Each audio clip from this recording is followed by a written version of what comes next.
कृष्णाय वासुदेवाय देवकी नंदनाय च नंदगोपकुमाराय गोविंदाय नमो नमः।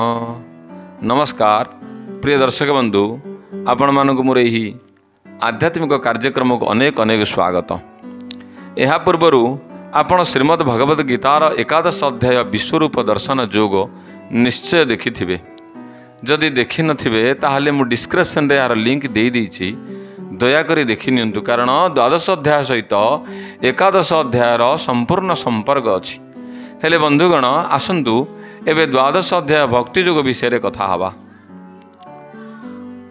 गंगार प्रवाह स्वभावतः सबु स्थान रे पवित्र, किंतु विशेष करी किछि स्थान रे अर्थात हरिद्वार, काशी, प्रयाग भली स्थान रे बेसी पवित्र होइथाए।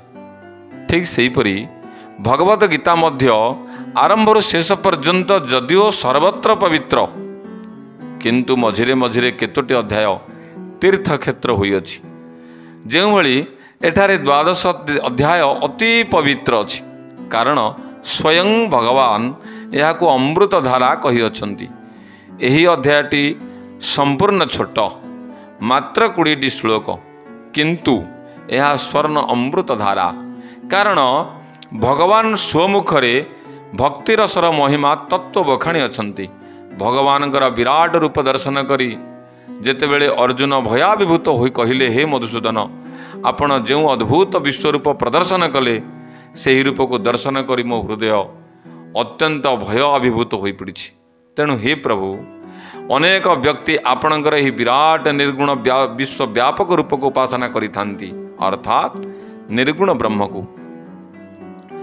आउ अन्य केते सगुण ब्रह्म अर्थात आपणठारे चित्त युक्त करी आपणको आपणकर साकार रूप को भक्ति करिथांती, अर्थात निराकार भक्त एवं साकार भक्त। एही भक्त मानक मध्यरु आपणकर श्रेष्ठ भक्त किए, दयाकरी मते बुझाई कहंतु ना।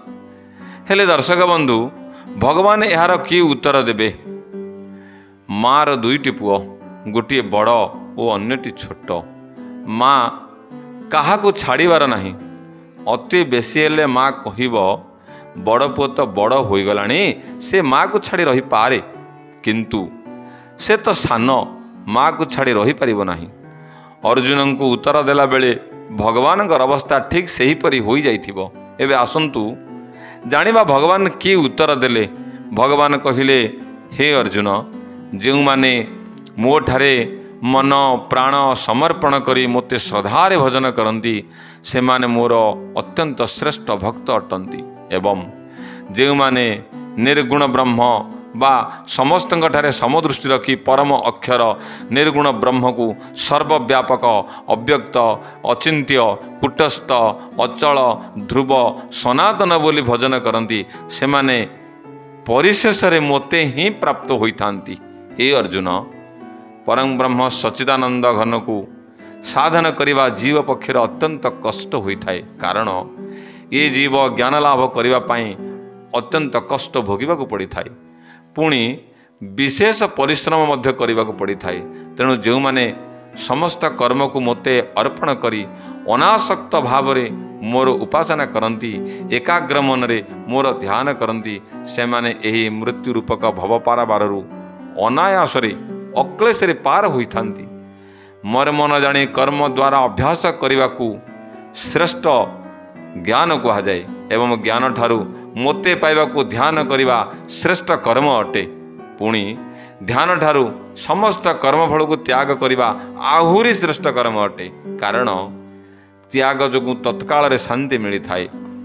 जे समस्त ठारे मित्र भाव बा कृपायुक्त दयालु होई एवं जहां ठारे कौनसी माया ममता न थाए, पुणी अहंकार न थाए, किंबा सुख और दुख रे विचलित न होई सर्वदा प्रसन्न रही थांती, जे मन बुद्धि चित्त को मोठारे समर्पण करी थांती, से व्यक्ति मोर श्रेष्ठ भक्त और मोर प्रिय होई थांती। जे पर को दुख दियंती नाही, किंबा निजे कौनसी प्रकार दुखित होती नाही, एवं अन्य लोकर आनंद देखी निजे अत्यंत आनंद होती, सर्वदा मुक्त रहती, से मोर अत्यंत प्रिय भक्त अटंती। जी बाह्य और आभ्यंतर सूची जे उदासीन जे शुभ और अशुभ को परित्याग करिथाए से मोर प्रिय भक्त और सर्वदा मो ठारे ही लिप्त होइथांती।